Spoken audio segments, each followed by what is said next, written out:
Kalau hari ini, ada presiden yang naik pesawat ke zona perang aktif, tanpa jaminan keamanan, tanpa perlindungan militer penuh, tanpa live streaming, tanpa konten behind the scene. Fix. Timeline global bakal meledak. Tapi ini bukan cerita ke 2025.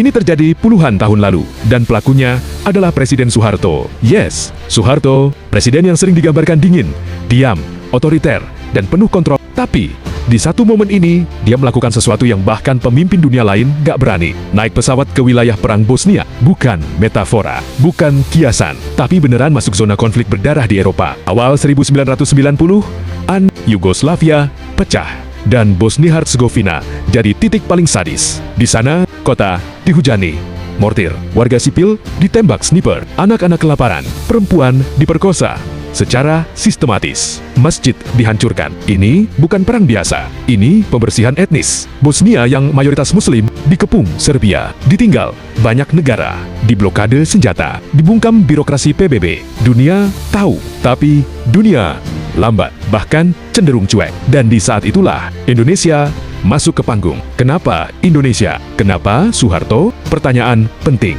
Indonesia itu negara muslim terbesar di dunia, aktif di gerakan non-blok, pemain penting di OKI, dan di era Soeharto punya pengaruh global yang real. Soeharto paham satu hal, kalau Indonesia cuma diam, dunia Islam makin dianggap lemah. Tapi dia juga paham, koar-koar doang gak cukup. Maka dipilihlah langkah yang high risk, high impact. Hadir langsung, momen krusial. Naik pesawat ke zona perang, sekarang kita fokus ke momen ini. Bosnia saat itu, bandara jadi target serangan, pesawat sipil sering dibatalkan, asuransi penerbangan nol, pilot dan kru banyak yang menolak terbang. Masuk wilayah udara Bosnia, main roulette sama nyawa.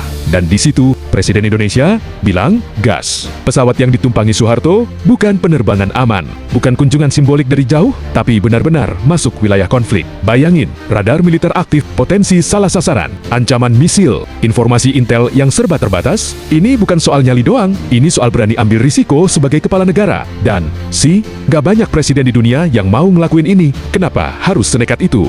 Jawabannya, simple, tapi dalam. Soeharto sadar, Bosnia butuh dukungan nyata. Kehadiran fisik presiden, sinyal keras ke dunia. Indonesia bukan cuman komentator. Dengan naik pesawat itu, Soeharto kayak bilang, kalau kalian bisa duduk nyaman di kantor PBB, gue datang langsung ke neraka perang. No caption, no drama, just action.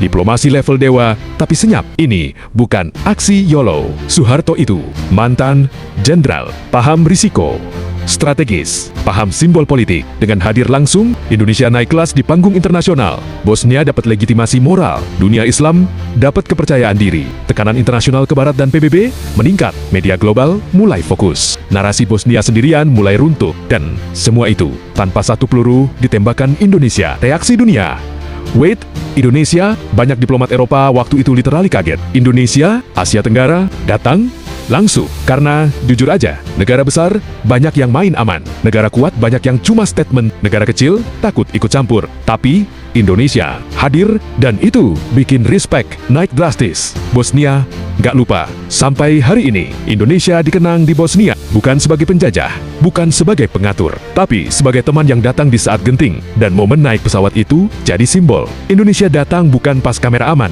tapi pas situasi paling gelap. Kontras yang bikin otak NG lag. Ini bagian yang bikin mikir.